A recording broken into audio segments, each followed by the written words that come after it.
आज हम लोग स्टार्ट करने जा रहे हैं एक नया एनीमे। मैं हूँ आर्यन और आज हम लोग स्टार्ट करने जा रहे हैं my status as an assassin obviously exceed the hero. मतलब ज़्यादा टाइटल नहीं लग रहा है अपने बारे में, कोई अपना कोई तारीफ कर रहा है। तो चलो स्टार्ट करते हैं। तो बेसिकली हम लोग 4 एपिसोड तक तो एनिमेट हो चुका है, तो वहाँ तक आप लोग देख चुके होंगे। उसके बाद का कहानी यही है कि वो एक एल्फ को जो उस पर अटैक करता है उसको हॉस्टेज लेता है अकीरा अपने साथ, ताकि वो एस्केप कर सके। लेकिन ऐसा होता नहीं है। जैसे ही वो लोग आगे जाने लग जाते हैं वैसे ही उसको सब कोई मिलकर सराउंड कर लेता है। और उसकी बहन, मतलब जो हमारी तरफ वाली एल्फ है, उसकी बहन किरिका, वो उस पर अटैक कर देती है और बोलती है उस एल्फ को रखो या जो भी करो, लेकिन हम आपको जाने नहीं, मतलब आपको तो नहीं बोलेंगे, मतलब उस लोग को एस्केप नहीं करने देती है।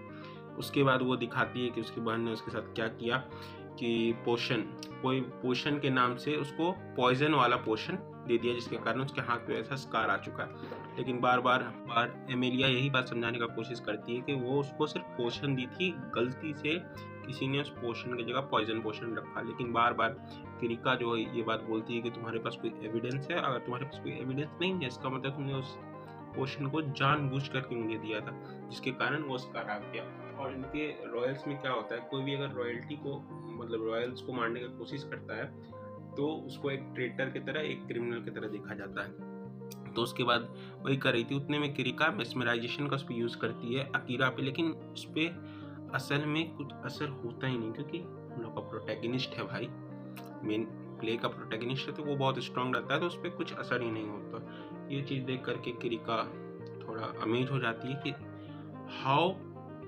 How is power not working on Akira, क्योंकि उसका पावर असर कर नहीं रहता है। तो ऊपर से वो गोल्ड रैंक पे रहती है, जो कि हायर रैंक है एज ए एडवेंचरर। तो वो सोचती है क्या ये मुझसे स्ट्रांग है, तो वो चीज़ वो मानने के लिए तैयार नहीं रहती। वैसे भी सारा एंटेगनिस्ट जो रहता है ये बात मानने के लिए तैयार नहीं रहता है कि वो सामने वाला उससे स्ट्रांग है, जब तक वो पिटाता नहीं है। तो इसमें भी वही होता है, वो मानती नहीं है और लास्ट में उसको एक डुएल के लिए चैलेंज कर देती है।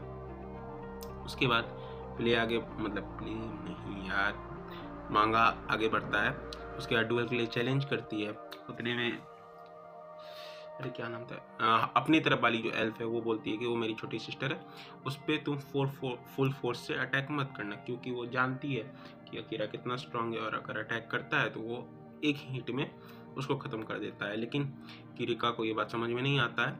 लेकिन अकीरा तब पर भी बोलता है कि हम मयान नहीं निकालेंगे, मतलब वो जो कवर होता है तलवार के ऊपर उसको नहीं निकालेंगे, ताकि कि अगर वो हिट भी करे तो वो एक फेटल डैमेज ना हो उसके लिए। उसके बाद डुएल स्टार्ट होता है और जो होना था वही होता है।